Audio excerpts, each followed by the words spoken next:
Señoras y señores, Venezuela tiene técnico y su nombre es Osvaldo Vizcarrondo. Y con un café bien caliente vamos a analizar todo lo relacionado a la llegada del profe al banquillo vinotinto.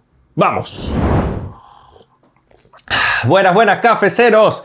Bienvenidos a Cafecito Gol, donde nos tomamos un café bien pero bien caliente mientras hablamos de fútbol sudamericano. Mi nombre es Rafa y hoy vamos a hablar de mi amada Vinotinto, de la selección de todos los venezolanos, de la selección venezolana de fútbol que tiene técnico, muchachos, Osvaldo Vizcarrondo, esperado por muchos, un tipo que ilusiona a gran parte de la hinchada y al periodismo venezolano, un aire de esperanza y otras cosas más que vamos a analizar el día de hoy, pero también para otros un símbolo o más que nada un signo de o un motivo de preocupación por quizás su falta de experiencia, que es otro aspecto que vamos a revisar con mucho detenimiento en el video de hoy. Vamos a tratar de ser lo más prudente posible, vamos a tratar de ser lo más ponderados en nuestro análisis, tratar de analizar esto de manera bastante fría y de esta forma tratar de sacar también conclusiones, porque lo que se le viene a Venezuela es un proceso de renovación seguramente y de refundación, o al menos esto debería ser, tomando en consideración el trago muy amargo que hemos pasado en el año 2025 y durante décadas, durante ya 90 años de fútbol venezolano, donde las cosas no se han hecho de la mejor manera. Yo quiero analizar o empezar este análisis con algo que he publicado recientemente en mi cuenta de Instagram, @cafecitogol, que me pueden ir a seguir por allá directamente. He puesto: dicen en el mundo de las inversiones que los rendimientos pasados no garantizan rendimientos futuros. También se dice que todo emprendimiento nuevo viene acompañado inevitablemente del riesgo. Osvaldo Vizcarrondo es una apuesta. Veremos cómo le va al profe, porque talento tiene. Para que esto no se vaya a malinterpretar, para que tengan una noción clara acerca de lo que quise decir allí, cuando uno habla en estos términos de inversión, esto de que los rendimientos pasados no garantizan rendimientos futuros, no solamente se aplica al caso de Osvaldo Vizcarrondo, quien tuvo muy buen rendimiento al mando de una selección sub-17 y que por ahí uno podría decir, bueno, esto no va a garantizar que va a tener necesariamente un buen rendimiento en la mayor, o incluso si se quedaba en las inferiores sí iba a seguir teniendo buenos rendimientos con esas selecciones. ¿Por qué? Porque rendimientos pasados no garantizan rendimientos futuros. Repito, un término de inversión. Pero yo quiero extrapolar también esta opinión o esta máxima, la quiero llevar a qué hubiese pasado si Venezuela hubiese apostado por un técnico extremadamente experimentado en eliminatorias, un técnico mundialista, un técnico de gran renombre. Por ejemplo, un Tite. Pues si aplicamos la máxima, tenemos que considerar que rendimientos pasados no garantizan rendimientos futuros. Y así funcionan las inversiones. Y así funciona la vida misma. Nada nos podía garantizar, muchachos, por ejemplo, nada nos podía garantizar que el técnico de mayor renombre que ha tenido la selección venezolana en su historia, Néstor Pekerman, iba a tener un desenlace tan triste, tan lamentable, tan dañino para nuestro fútbol. Rendimientos pasados no garantizan rendimientos futuros. Tipo que, más allá de su entorno negativo con Lescano, fue capaz de llevar a Colombia a un gran nivel, a tener participaciones espectaculares en mundiales y bueno, un tipo que además formó a gran parte de lo que conocemos hoy como esta Argentina ultra competitiva, digamos que es la semilla del escalonismo y de alguna forma fue el que inició también la carrera de Messi en la selección argentina y todo lo que ha venido a raíz de eso. Bueno, Pekerman, que es tan respetado en Argentina y en Colombia, repito, más allá o a pesar de su entorno, no garantizó rendimientos futuros en Venezuela, ni siquiera pudo dirigir una eliminatoria sudamericana. Así no fue con Pekerman. Entonces, esa es la primera parte del punto de mi comparación con esta situación, con el tema de las inversiones. Quiero llevarlo ahora sin ánimo de ser acá Crypto Bro, porque no lo soy, ni nada más alejado que eso. Pero bueno, ciñéndonos nada más a términos de inversión, ¿no? La inversión pura y dura, la otra máxima. Cuando uno hace una inversión en un emprendimiento, esto acarrea un riesgo. O sea, siempre va a haber riesgo. Te puede salir muy bien, te puede salir muy mal. Incluso cuando tienes el riesgo calculado, cuando sabes que tu proyecto o tu emprendimiento está basado en un proyecto sólido y fuerte, las cosas te pueden salir mal o no te pueden salir exactamente como la planificaste y después tienes que dar un volantazo, cambiar el rumbo, ajustar, etcétera, etcétera. Entonces te puede salir espectacular, pero igual va a haber un pequeño riesgo en algún momento de tu trayecto cuando empiezas un nuevo emprendimiento. Y Osvaldo Vizcarrondo es un nuevo emprendimiento para la Federación Venezolana de Fútbol. Es un tipo en el cual se ha venido invirtiendo como técnico de inferiores, pero llegó el momento de que tome la batuta de la Vinotinto por distintas circunstancias. Así lo ha considerado la Federación Venezolana de Fútbol y el análisis acá no es si nos gusta o no, sino cómo podemos analizar esa llegada, cómo podemos nosotros ponderar la llegada de Osvaldo Vizcarrondo al banquillo y en su justa medida cómo podemos determinar que puede salir esta situación, ¿no? Esta apuesta. Esto es una apuesta de la Federación Venezolana de Fútbol. Esta es una apuesta de algunos también que giran en torno al fútbol venezolano y que hace rato vienen pidiendo al técnico para la mayor. Y aunque acá no hemos sido quizás de esos que se han sumado a la campaña de que para que Osvaldo Vizcarrondo llegue al banquillo, igual nos parece desde esta tribuna una apuesta interesante. Ahora, eso no quiere decir que vaya a salir bien o que vaya a salir mal. Entonces, quería empezar con eso. Para caracterizar, repito, de la mejor manera la llegada de Vizcarrondo al banquillo. Bueno, hoy lo han anunciado de manera oficial en una rueda de prensa bastante solemne, debo decir.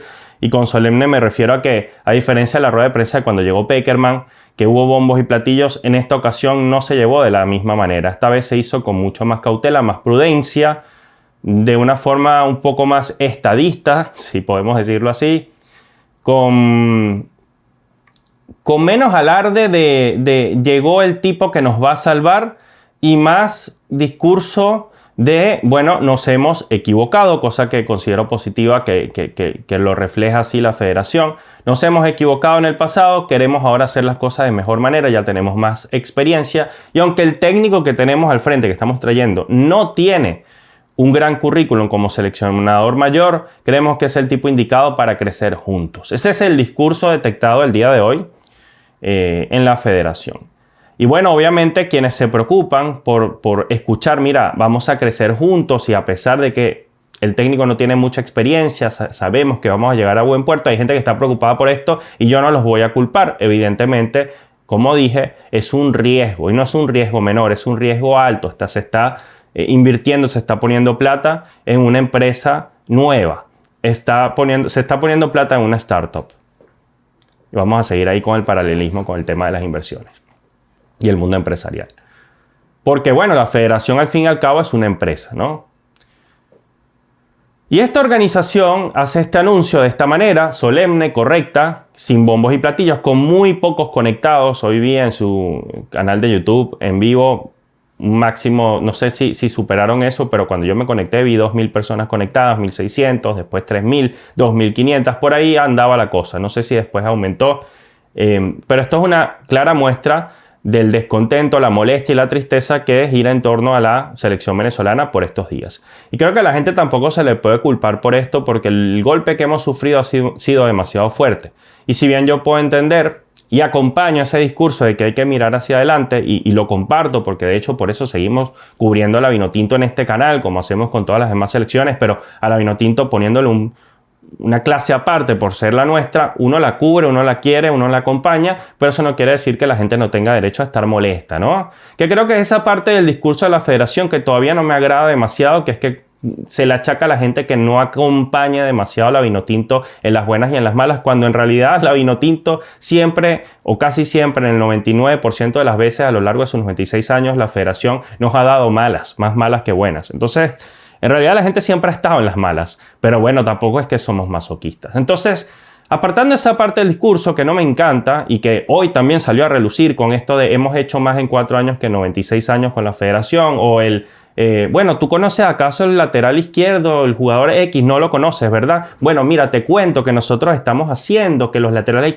ese discursito que no me gusta tanto, que suena a veces hasta arrogante, exceptuando eso, creo que hoy la federación ha hecho una tremenda demostración de lo que debe ser una planificación, un proyecto a largo plazo.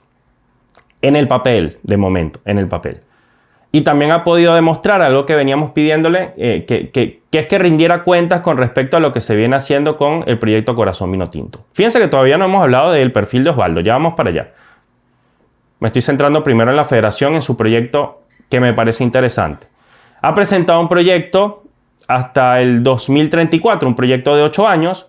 Ese proyecto viene acompañado de lo que ya se ha venido haciendo con Corazón Vinotinto. Hemos podido conocer cifras de Corazón Vinotinto, números, estadísticas, datos que hablan de un trabajo, evidente trabajo, y esto debe ser respetado y creo, no voy a decir que debe ser aplaudido, pero creo que debe ser respaldado por la prensa. O sea, si este trabajo se está haciendo de esa manera y es demostrable, creo que es un signo positivo de avance. ¿Sí? Ok, dicho eso, con respecto a la decisión de Osvaldo, ¿qué pienso yo? ¿Qué se piensa acá en este espacio? Lo primero, a mí me parece una decisión correcta entendiendo el contexto. Ese es el primer punto. Ya habíamos dicho acá en videos anteriores que como Venezuela no se sabe todavía si Venezuela va a jugar la eliminatoria del 2030 o se va a clasificar directo al Mundial, es demasiado arriesgado. Es muy arriesgado gastar demasiado dinero en un técnico internacional que nos vuelva a dejar sin plata y sin resultados. O peor aún, como Venezuela no sabe si va a clasificarse directa, ¿para qué contratar un tipo con tanto renombre, con mucha plata de por medio, si al final el objetivo que todos soñamos, que es ir al Mundial, ya está cumplido? Eso es lo primero, ¿no? Es una pérdida de dinero innecesaria. Segundo, ¿qué nos garantiza que un técnico de mucho renombre va a venir a Venezuela a hacer el trabajo con ese amor y cariño que por allí ha faltado en el proceso Batista-Peckerman? Nada nos los garantiza, menos aún con la situación actual que está viviendo el país, que es bastante inestable desde el punto de vista político. Entonces, entendiendo el contexto, la decisión era un técnico venezolano, era lo más lógico. Hoy han dicho, entre líneas, al menos eso pude entender yo, que a la Federación Venezolana de Fútbol nadie le va a imponer un candidato a ser director técnico. ¿Desde dónde viene esa imposición? A mí me pareció eso una punta. A mí me pareció una punta a quienes hicieron demasiada campaña por un nombre que a mí me encanta, me parece un ídolo del fútbol nacional como César Farías, pero que honestamente se notaba a leguas que se quería posicionar como técnico de la selección con campañas de propaganda, básicamente. A mí eso personalmente no me gusta, siendo que para mí César es un ídolo de la infancia, es un técnico que respeto y que quiero decir además que si Venezuela sí tuviese que jugar las eliminatorias del 2030, ese quizás era mi candidato principal por la experiencia que tiene. O sea, es como, mira, Osvaldo, perdón, pero si la eliminatoria es del 2030, capaz no eres tú el indicado para esta, sino para la próxima, así no te quemamos. Y bueno, venía César y quizás, bueno, era el tipo que tenía que llevar las balas y asumir el lío y afrontarlo. Ok. Pero hay que decirlo, la campaña no fue la más agradable posible, era demasiado evidente. Entonces, hoy la federación deja claro que ese candidato o ese tipo de candidatos no gustan en la federación. Hay que ver qué sucedió allí, hay que ver de dónde es que vienen esas presiones de tratar de imponer. No sabremos si es un tema gubernamental o empresarial o ya internamente, directamente los candidatos a ser directores técnicos, no lo sé, pero en todo caso esto llevó a que se decidiera por un venezolano y el que quedaba en la lista y el que de hecho ya formaba parte de la nómina de federación era Osvaldo Vizcarrondo, el tipo que goza de la confianza de este grupo. Entonces, a mí, entendiendo el contexto y además considerando que Osvaldo Vizcarrondo tiene una identidad de juego que ha podido evidenciar tanto en las inferiores como cuando le tocó dirigir un partido de la mayor y, digamos, a distancia ayudar a Fernando Aristigueta a dirigir los otros dos partidos contra Australia y Canadá, que ganó uno y perdió otro ante dos mundialistas, y manteniendo ese mismo estilo de juego, a mí esto me deja pensando que Osvaldo Vizcarrondo sí puede traer aires nuevos a la selección desde el punto de vista de cómo se maneja la pelota o cómo se entiende el juego. Un tipo que cree en el juego posicional, que cree en el juego moderno, en el juego dinámico, que es una apuesta muy distinta a la de todos los otros seleccionadores que hemos tenido en la historia y que se parece más a lo que hizo Richard Páez en su momento, pero con adaptación a ideas de juego moderno y que además de ser un tipo que cree en el juego de posición, aún así no es dogmático. Él mismo ha dicho, yo no me caso con la idea de solamente tener la pelota por tenerla, yo no me caso con solamente jugar de una manera, yo creo en la progresión, creo en la defensa sólida, creo en aguantar resultados, puedo jugar con línea de 3, puedo jugar con línea de 5, puedo jugar 3-4-3, puedo jugar 4-4-2, yo puedo adaptarme y puedo ser camaleónico. Eso lo ha dicho él mismo. Y hoy presentan, que me parece súper interesante, una gráfica que habla de la identidad de juego que se quiere buscar en las inferiores y obviamente eso llevarlo a la mayor. Y tal cual, textual decía la lámina en plena presentación de Vizcarrondo que el punto de partida es el orden defensivo, contrario a lo que muchos creemos que es el ofensivo, ¿no? Lo que busca Vizcarrondo es al revés. Se plantea que desde el punto de vista, desde el orden ofensivo, se permita dominar los espacios y orientar al rival a las zonas donde no se pueda generar peligro. Es decir, aislar al rival de esa posibilidad de ellos concretar o de generar juego asociado y a partir de ese cerrar espacios, de jugar compacto en la zona media de la cancha y media baja de la cancha, tomar el balón y progresar a través de los toques y de esa manera empezar a generar peligro. Bueno, fíjense, aquí dice presión y la defensa en zona manteniendo el equilibrio ofensivo, verticalidad y rapidez para atacar y recuperar, transiciones básicamente, sacando el máximo provecho a los espacios concedidos por el rival, usando los 11 jugadores como actores ofensivos desde la salida con el arquero hasta conectar con los delanteros, ese juego que vimos en el Mundial Sub-17 y en el Sudamericano, y también contra Argentina, contra Australia y Canadá en la mayor, y valorar la progresión del balón como protagonista del juego. Partir desde la buena defensa y avanzar hacia un buen ataque. Esto es atractivo, muchachos. Y que tengas una idea tan clara de juego y que además la hayas podido demostrar en tan poco tiempo, debe ser esperanzador de alguna forma para el entorno del fútbol venezolano. Y eso es lo que hoy en día representa Osvaldo Vizcarrondo. Entonces, nos puede gustar más o menos, podemos creer o no en la idea de que pueda servir a futuro, pero en todo caso hay una idea clara de lo que se quiere hacer. Y a veces es mejor ese tipo de certezas que la incertidumbre de qué va a pasar con la segunda etapa de César Farías o qué pasaría si un técnico como Richard Páez, que también lo idolatro, lo amo, lo adoro, una leyenda también, igual que quiero a César. No los conozco personalmente, aunque con Richard sí hablé una vez, me invitaron a una entrevista mi amigo José Pineda y estuve con él un par de minutos y me felicitó mi cumpleaños. Dos tipos que adoro, ¿no? Pero no los conozco personalmente. Debo decir que no sabemos cómo iba a salir una segunda parte de estos técnicos. Y muchachos, ya nos hemos llevado demasiadas decepciones, demasiados tropiezos, como para creer que rendimientos pasados nos pueden ofrecer rendimientos futuros e incluso superarlos a los del pasado. Porque lamentablemente ni con Richard ni con César pudimos ir a un mundial. Y necesitamos un salto de calidad. Entonces estamos en esa encrucijada, ¿no? O en esa dicotomía, en ese dilema. Un técnico nuevo, apuesta tipo Scaloni, como Vizcarrondo, pero que venga con una idea clara y moderna. O un tipo ultra experimentado, con experiencia mundialista, pero que no sabemos qué tan comprometido va a estar con el país en un momento tan complejo. Caso Pekerman. Y ante esas dos opciones yo me quedo con Vizca, personalmente, ¿no? Personalmente, salvo que la eliminatoria estuviera súper seguro que se va a jugar en 2030. Repito, ahí creo que una opción más experimentada inmediatamente para asumir y resolver tendría que haber sido más similar a Farías, pero no se dio así, porque todo parece indicar, y esto es otra cosa, que Venezuela quizá sí clasifique directamente al Mundial 2030. Todo parece indicar eso. Decía mi amigo Mano Antonetti en su canal, lo estuve escuchando, que entre líneas deja claro eso Jorge Jiménez. Él no puede asegurar que en Vancouver en los próximos meses se va a decidir que el Mundial va a ser de 64 y Venezuela va a ir al Mundial. No lo puede decir ya, eso sería un error, eso sería delatar a la FIFA y las conversaciones internas, pero todo parece indicar que así va a ser.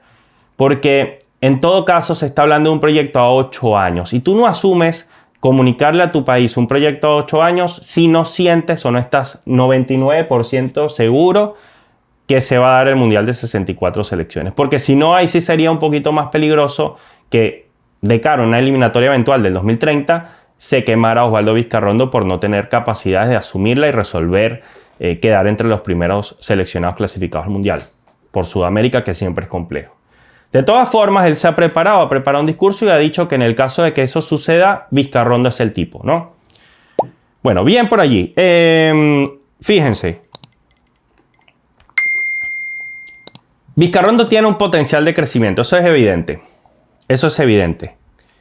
Pero hay una cosa que a mí sí me llama la atención y me preocupa un poco del discurso del día de hoy, y creo que es algo que sí se debe corregir, o al menos debería quedar la puerta abierta a lo que voy a decir. Fíjense, me encanta lo del proyecto a 8 años, yo respaldo los proyectos a largo plazo, pero el proyecto tiene que estar separado, o sea, debe ir de la mano del entrenador, pero debe estar separado del cargo del entrenador. ¿A qué voy con esto? Que exista el proyecto Vinotinto 2026-2034 significa que debe llegar hasta el final del proceso, hasta el final del proyecto Osvaldo Vizcarrondo. O si se va Vizcarrondo, el proyecto acaba allí. Es decir, si Vizcarrondo se va porque tiene pésimos resultados, es decir, en 4 años, 2 años, lo que hace es juega 10 partidos y pierde 9, y el otro lo empata, vamos a suponer, que no creo que vaya a pasar, pero ajá. Si esto pasa, el entrenador que venga después primero, pregunta, ¿se iría Vizcarrondo o se mantendría a pesar de los resultados? Eso lo tiene que determinar la federación. Cuando tú me hablas de un proyecto a 8 años, a pesar de que en la rueda de prensa me dijiste que no, que hay unas cláusulas de rescisión, a mí me pareció que no están dispuestos a salir del técnico a pesar de los resultados y sostenerlo, cueste lo que cueste. Yo con eso no estoy tan de acuerdo. Ahora, si Vizcarrondo se fuera y al final dan el volantazo, aprenden de la situación de Batista o aprenden del error que tuvimos con Pamela Conti, que no le echaron nunca hasta que ya fue inevitable y dañino, después de 8 años, después de 2, 3, 4 años Vizcarrondo al mando, si no le va bien, el que llegue después va a asumir, tiene que estar calzado con la misma idea o la misma identidad de juego que hoy nos presentaron en el proyecto. Yo creería que sí. De manera que de aquí al 2034, Venezuela tiene que jugar exactamente a lo que dice esa identidad de juego allí presentada. Y yo creo que los proyectos se pueden modificar, se pueden cambiar, pero yo no quiero que este proyecto esté casado única y exclusivamente con un entrenador. Y si se va a casar con una idea, al menos que la mantengan en el tiempo y que de aquí a 8 años Venezuela juegue a esto que aquí se está demostrando. Que el venezolano al fin tenga una identidad de juego, que el que llegue incluso le cueste más cambiar esa identidad de juego que sostenerla. Porque Venezuela se quedó con esa identidad de juego muy de Rafael Dudamel, de equipo rígido que le cuesta salir con la pelota en los pies. Si nosotros logramos revertir eso con el paso de 8 años, más bien prefiero que después de 8 años digan a Venezuela le cuesta soltar el balón, Venezuela tiene la pelota 60% y sabe qué hacer con ella. Yo prefiero eso, ojalá pase. Entonces, si se está buscando un proyecto a largo plazo, es para cumplirlo, a pesar del técnico. Tampoco quiero que el cargo de Vizcarrondo lleve consigo, así en la frente, 8 años garantizados, así le vaya terriblemente mal. ¿Sí? O sea, eso quiero dejarlo muy, muy claro. Ok, si Venezuela al Mundial al 2030... Creo que a pesar de que a muchos no les gusta o no les agrada el hecho de que Venezuela vaya a su primer mundial de esa manera, por invitación, a pesar de que a mí no me encante, a pesar de que duela pensar que Venezuela se clasificó a su primer mundial de esta forma, no sería la primera selección de Sudamérica en hacerlo. Lo hizo Bolivia, creo que también lo hizo Perú. Ecuador pudo haberlo hecho y no lo hizo y tardó como 80 años en clasificarse a un mundial, imagínense ustedes. Y Venezuela, escuchaba al profesor Edgardo Bronner en Ruta Vinotinto tener una linda charla con Fernando Petrocelli, líder de ese proyecto. El profe Edgardo Bronner explicaba que 2 veces Venezuela fue invitado a una Copa del Mundo y 2 veces dijo que no, porque estaba entre el amateurismo y no sabía si le iba a beneficiar. No fue invitada o no tomó el puesto de invitada a la Copa del Mundo. Y decía Bronner, ¿cuánto peso se hubiera quitado Venezuela de encima si ya hubiese ido a una Copa incluso invitada? Capaz ya Venezuela hubiera clasificado por mérito propio a otras eliminatorias. No sabemos, pero es probable que sí, porque cuando te quitas el peso de ir a un mundial, los mundiales después vienen solos. Fíjense, Venezuela apenas fue a su primer mundial en la historia en 2009, Mundial Sub-20 masculino, y a partir de allí Venezuela no solamente fue a varios mundiales Sub-20, Sub-17 masculinos, sino también femeninos, y de fútbol playa, y de fútbol de salón, y quedó subcampeón del mundo en el Sub-20. Y ya es incluso hasta obligación que cuando vaya a un Sub-17 avance de ronda. Y todo esto a partir del Mundial del 2009 al que nos clasificó Farías. Te quita un peso encima. Eso de él nunca ha logrado hacer... Bueno, muchachos, como cuando éramos chamitos y nunca habíamos dado nuestro primer beso. O sea, era la presión social durísima. Pues, coño, chamo, tú no has dado tu primer beso. Algo similar, algo similar. Y peor, ¿no? Porque tienes a todo un país detrás culpándote si no lo logras. Y si no lo logras, tu carrera se puede ir, tú sabes dónde, como está pasando ahora con los jugadores que bueno, se van a llevar ese peso encima de por vida porque no van a poder seguramente ir a un mundial en sus vidas. Caso Salomón, Tomás, Romo, etc. Entonces, si Venezuela va al mundial, por invitación no nos va a gustar, pero yo les puedo asegurar que después de eso Venezuela sí va a clasificar a una Copa del Mundo por mérito. En algún momento va a pasar. Pero ya no nos va a importar tanto como para dar nuestras vidas para verlo con nuestros propios ojos y emocionarnos por ello. No va a ser tan romántico como lo hemos soñado, como lo he soñado yo desde niño, que tengo toda mi vida viendo la Vinotinto y defendiéndola de mis amigos de la calle que solo les gustaba Brasil, Argentina y Alemania, o España, Italia. Que lo respeto un montón. Ahora que vivo en Argentina, que me van a ver hinchando más de una vez por este país, que es mi segunda casa, que la amo y la adoro. He aprendido a respetarla mucho. Pero a lo que voy, toda mi vida he defendido a la Vinotinto y toda la vida he soñado con ir a un mundial. Si no va por mérito propio a su primer mundial y después lo logra por méritos propios, a mí creo que me debería dejar de importar tanto, muchachos. ¿Saben por qué? Y esto lo decía el profe Edgardo Bronner. Repito, junto a Fernando, aunque Fernando no está de acuerdo, Edgardo es más de mi postura. Va a doler que no vaya de esa forma a Venezuela al mundial, pero se va a sacar un peso de encima. ¿Y saben quién va a poder trabajar tranquilo? Sacándose ese peso de encima, esa responsabilidad, creciendo, desarrollándose, mejorando. Bueno, potenciando a Venezuela, quizás teniendo una buena participación en un mundial eventualmente. Osvaldo Vizcarrondo. Y quizás para el año 2034 va a estar más preparado y quizás allí Venezuela sí lo logre por méritos. Y no nos debería pesar tanto. No nos debería pesar tanto. ¿Y saben por qué además no nos debería pesar tanto? Pues esto va a significar que Venezuela se va a centrar al fin en lo esencial. ¿Y qué es lo esencial? ¿Qué es lo que necesita el fútbol venezolano? Crecer. Realmente. Crecer.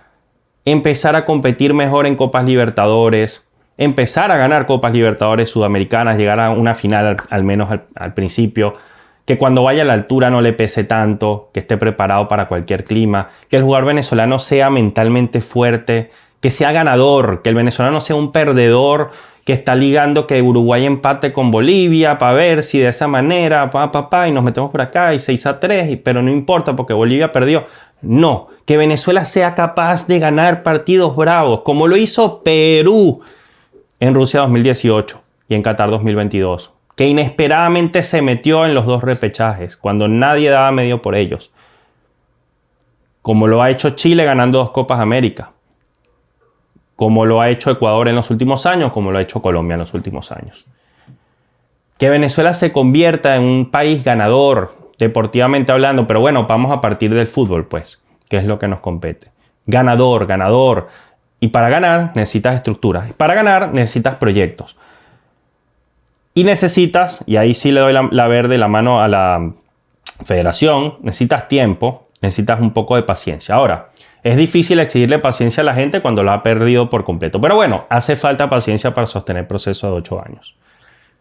Pero también vas a necesitar resultados. Entonces, si tú sabes que vas al Mundial 2030, no nos encanta, no está en nuestras manos tampoco, no lo vamos a decidir nosotros. En fin, si vas al Mundial 2030, lo haces bien. Venezuela crece, va al premundial 2034, Venezuela hace un buen premundial, se clasifica, así sea del último puesto de repechaje a su primera Copa del Mundo por méritos. Y Osvaldo Vizcarrondo se convierte en un seleccionador ganador. con esta selección venezolana al fin podremos decir que hemos puesto o hemos subido el listón, la vara en el fútbol venezolano. Y a partir de allí tiene que todo el fútbol venezolano, todo el entorno, acompañar con clubes que jueguen mejor en copas internacionales, que logren cosas a nivel internacional y Dios quiera en algún momento pronto llegue también con este proceso nuestra primera Copa América. Hay que empezar a ver hacia arriba. Y cuando tienes, cuando ya el objetivo no es ir a tu primer mundial porque es lo único que yo he soñado, cuando tu objetivo ya es empezar a ganar torneos, competir mejor, estructurarte mejor, que no te gane nadie, no solamente ir pero gateando el mundial en el 7º puesto, un repechaje ahí, pobrecitos, a pesar de que nos metieron 6-3. No. Para ir al primer mundial bien, tiene que haber un proceso detrás y ese proceso no ha existido como tal. Por eso yo sí creo que es importante este proyecto hasta el 2034. Y por eso creo que ya debemos dejar de hacer tanto drama con que si nos van a dar o no el cupo directo. Es mi opinión. Sé que pueden y deben estar en desacuerdo. No hay problema. Pero yo creo que es un peso que nos tenemos que sacar de encima. Ojalá nos los hubiéramos sacado yendo séptimos a este mundial, pero no lo hicimos. Los muchachos que están encargados de cumplir esa tarea con el cuerpo técnico no lo hicieron, no obtuvieron la capacidad deportivamente hablando, incluso algunos de ellos mentalmente hablando, para concretarlo. Mala suerte, no se pudo y ya no va a depender de nosotros, dependería de la FIFA. Y si eso ocurre, yo no me voy a poner a llorar. O sea, si la vida me da limones, yo hago limonada. Punto. Entonces, no sabemos si esto va a salir más como le ocurrió a Scaloni, o más como ocurrió con Batista. Es decir, un técnico nuevo, con una experiencia buena en inferiores, caso Scaloni y caso Batista también, no solamente Vizcarrondo tiene este perfil. Batista fue entrenador de Argentina sub-23 y la llevó, ganó un sudamericano, ganó el sudamericano con Argentina y de paso hizo los Juegos Olímpicos con Argentina. Batista, ¿no? Scaloni jugó con la selección argentina, jugó en el Mundial, dirigió a las inferiores de Argentina, se encargó del interinato y bueno, mira lo que ha sido con la selección argentina. Batista clasificó a la selección argentina, ahí va, ahora sí. Batista clasificó a la selección argentina a unos Juegos Olímpicos y además ganó un sudamericano. Y bueno, y jugó en el fútbol argentino, no jugó en la selección. Su hermano sí. O sea, tenían experiencia ambos, ¿no? Tenían a su manera experiencia. Bueno, Osvaldo Vizcarrondo es un tipo que jugó en Francia, un tipo que dirigió como asistente y después como entrenador interino en Francia también, en la liga, muy poco tiempo, pero lo hizo. Le tocó dirigir las inferiores en Venezuela, tuvo unos partidos amistosos con la femenina, ahora le toca la selección mayor. Perfiles similares, entonces te puede salir como Scaloni o te puede salir como Batista. No sabemos cómo va a terminar saliendo. Ojalá sea como Scaloni. Por cierto, hay un aspecto que no podemos obviar en la ecuación y es que Osvaldo Vizcarrondo va a estar muy bien acompañado en su cuerpo técnico, porque este cuerpo técnico va a estar conformado con gente que tiene mucha experiencia. Nos estamos refiriendo a el preparador físico Óscar Ortega, el uruguayo que formó parte de una de las mejores etapas del Cholo Simeone cuando llegó a la final de la Champions, un tipo que tiene mucha experiencia con clubes como por ejemplo el Atlético de Madrid. Bueno, va a estar acompañando como preparador físico a Vizcarrondo. También Clever Xavier, que es un técnico o asistente técnico brasileño, va a ser asistente técnico de Osvaldo Vizcarrondo, pero que también es entrenador. De hecho, se encargó en algún momento como interino del Gremio en los años 2000 y también se encargó en el año 2025 de algunos partidos del Santos. Ojo con eso, tiene experiencia también acompañando a Tite en la liga brasileña durante algún tiempo y también formó parte del cuerpo técnico de Tite en las eliminatorias exitosas que tuvo Tite. Bueno, también hay que considerar a el entrenador de porteros, el encargado de tratar a los porteros va a ser Mario Marín, que es un preparador de porteros colombiano. Y además de eso, también hay que recordar que va a llegar a la sub-20 un nuevo técnico y este sería Juan Domingo Tolizano, el técnico que ha sido campeón con Deportivo La Guaira en la Liga Venezolana. Así que creo que esto le va a sumar toda esa experiencia que por allí la gente le está pidiendo a Osvaldo Vizcarrondo. En todo caso, muchachos, yo les digo, yo quiero que lo que ocurra acá sea un caso único, caso de éxito. Yo lo que quiero que salga de todo esto es que la Vinotinto se convierta al fin, por favor, en una selección más que competitiva, incluso una selección ganadora. ganadora. Pero nosotros no podemos hacer futurología. O sea, nosotros no podemos acá venir a decir, mira, ¿te parece correcta la decisión de traer a Vizcarrondo, que sea Vizcarrondo? ¿O te parece que se eligió mal? No se puede saber. O sea, yo no tengo la certeza de si es una buena o mala decisión. No lo sé. Yo estoy diciendo, yo di mi opinión, creo que sí. Pero creo. O sea, yo me puedo equivocar el día de mañana. No se puede saber cómo va a salir esto. Porque repito, es una inversión a mediano y largo plazo, parece. Y puede salir bien o puede salir mal. Entonces, antes de tener acá una carrera entre comunicadores para ver quién tuvo más la razón al final, como pasó en Argentina, que mataron a Scaloni a nivel comunicacional y después, perdón, Scaloni, tenías razón. Ah, bueno, pero también había que decirlo que la decisión era bastante arriesgada, ¿no? ¿Quién iba a ser tan pitonizo para creer que el tipo, siendo interino, iba a ser campeón del mundo y bicampeón de América? Creo que eso no se le ocurre a nadie. O sea, es como detectar que iba a pasar lo del el punto más alto del Bitcoin, cuando el Bitcoin era barato y de repente alguien compró y se hizo millonario cuando el Bitcoin subió exponencialmente con el paso de los años. O sea, los pitonizos nada más podían saber eso, o alguien exageradamente conocedor de lo que iba a ocurrir en el mercado. Repito, haciendo paralelismo con tema de inversión.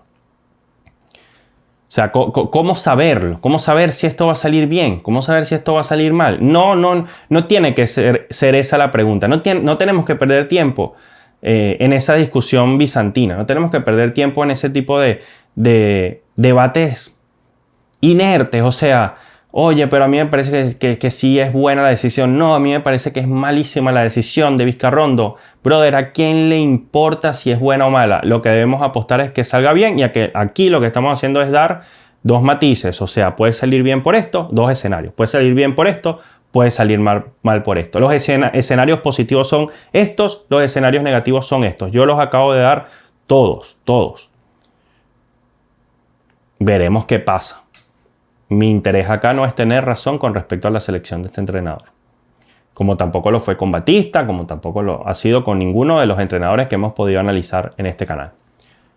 Entonces, abandonemos de una vez ya esa discusión de futurología, no nos basemos en eso. Dejemos un poco el ego aparte, dejemos ese, yo se los dije, porque si por eso fuera yo le sacaría aquí en cara todas las veces que yo dije que Batista ya tenían que haberlo echado en su momento.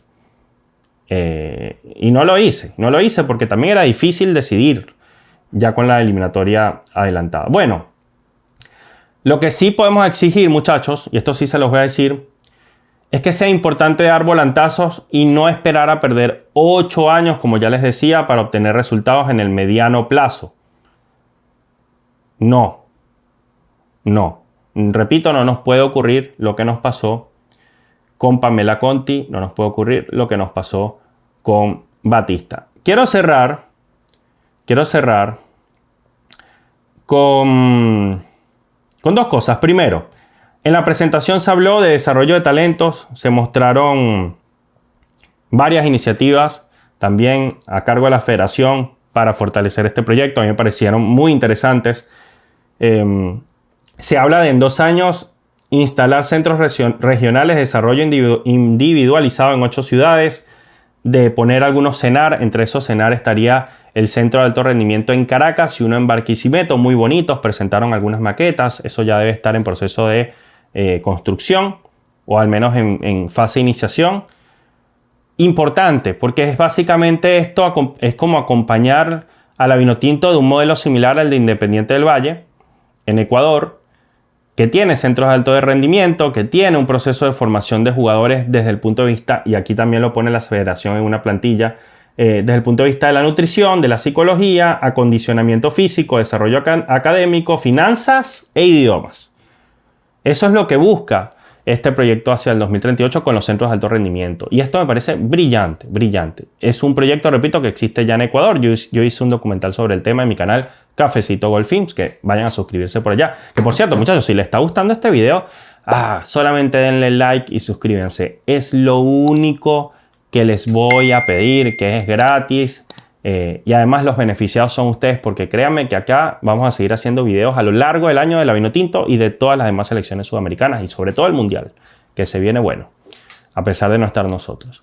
Así que suscríbanse porque lo que viene es contenido buenísimo este año. Y dale like a este video para que nos vea más gente. Bueno, se van a realizar este año 6 módulos nacionales, 6 partidos amistosos, va a haber 4 fechas FIFA. Dice 6 módulos nacionales, 6 partidos amistosos. Después abajo dice 8 partidos amistosos y 4 fechas FIFA. No logré determinar bien, porque esto dicen que es un resumen de la absoluta, no logré determinar bien por qué dice que va a haber 6 partidos amistosos y abajo dice 8 partidos amistosos. En todo caso, lo que creo que van a hacer es dividir a 2 selecciones, una selección local, con esa selección van a ser módulos nacionales, esos 6 módulos que dije, y va a haber 6 partidos amistosos, ahí está. Y después, con la selección principal, la mayor, ahí sí se van a hacer 4 fechas FIFA, de donde van a salir 8 amistosos. Esto debería ser este año, al menos. No creo que se refieran a un proyecto de 8 años, porque son muy poquitos partidos. Entonces, este año seguramente vamos a tener entre selección principal y selección de módulo local 14 partidos para la Vinotinto, muchachos. 14 partidos me parece una buena cifra y va a generar competitividad de cara a los próximos años. Y también se habló de cómo se están recabando datos, cómo se está generando data para obtener información, para que sirva para el scouting, para la convocatoria de jugadores, para probar nuevos talentos, para encontrar talento que está por allí regado y perdido, para que pasen cosas como la que ha ocurrido con Keylor Lamadrid, que probablemente se va a ir al West Ham United de la primera división inglesa. Todo esto se habló hoy en la conferencia de prensa. ¿Qué debemos hacer nosotros?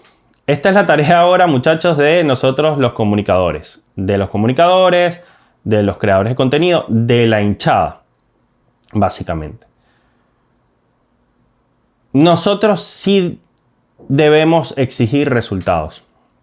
O sea, nuestra labor acá es de seguimiento, de acompañamiento, para ver cómo se están haciendo las cosas, para criticar o aportar o también señalar lo bueno, no solo lo malo, en los momentos que tenga que hacerse, pero sobre todo exigir resultados.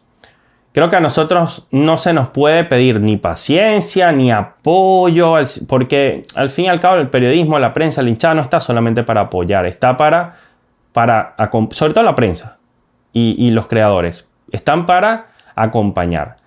O sea, a quien le corresponde hacer su trabajo para que los resultados se vean en la cancha es básicamente a la Federación Venezolana de Fútbol y a partir de allí cuerpo técnico y jugadores. Pero no es culpa ni de la hinchada ni de los periodistas, aunque hubo una responsabilidad allí importante en la forma como se manejaron los medios con el proceso anterior, pero no es culpa principalmente ni de la hinchada ni de los periodistas que los jugadores del cuerpo técnico de la federación no nos hayan llevado al mundial anterior. En todo caso, hay una responsabilidad secundaria o terciaria, pero la principal es de los entes rectores de los jugadores y el cuerpo técnico. Nuestra labor es exigir. Y eso es lo que vamos a seguir haciendo acá, como siempre, con un buen café y acompañado de la mejor gente, de los mejores seguidores, que los invito, repito, a suscribirse al canal. Por cierto, también es mi responsabilidad aportar de alguna forma a este, digamos, proyecto o estas ganas de que Venezuela trascienda, y lo voy a hacer con un documental que voy a preparar para este año, ya lo empecé de hecho, un documental increíble, básicamente va a ser una película, o sea, va a ser uno de los documentales más grandes, uno de los trabajos más grandes e importantes que se puede hacer acerca del fútbol venezolano y específicamente de la selección en esta red social. Va a ser un trabajo inmenso. Muchachos, hice un documental de Bolivia en mi canal de Cafecito Gold Films. Hice uno de Ecuador y duran casi 1 hora los dos. Entre los dos duran casi 2 horas. Hice uno de Paraguay. ¿No voy a hacer uno de la Vinotinto? Pues claro que sí. Y va a durar bastante. Va a ser tremendo. Va a ser muy necesario, muy informativo. Va a tener material que ustedes nunca han visto. Porque son demasiados años siguiendo a la selección y creo que puedo hacer mi aporte para que el fútbol venezolano detecte algunas cosas. Entonces, si quieres formar parte de este trabajo, si quieres ayudarme a producir ese documental, lo puedes hacer. Solamente te tienes que hacer miembro exclusivo de mi comunidad de café adictos, así se llama la comunidad, por un mínimo aporte que lo vas a poder ver en el link de la descripción. Te dejo el link en la descripción, te dejo el código QR aquí en pantalla para que puedas apoyar, escanéalo y vas a ir directamente a ver cuánto sale y todo el tema, las características de este proyecto. Bueno, si te haces miembro, vas a salir en los créditos como productor ejecutivo de ese material histórico. Vas a salir en los créditos del documental. Y también vas a tener acceso exclusivo y anticipado al lanzamiento. Lo vas a ver antes que nadie. Antes que nadie. Después de su estreno va a quedar público para todo el mundo, pero unas horas antes, unos días antes, lo vas a ver tú antes que nadie, simplemente por hacerte miembro.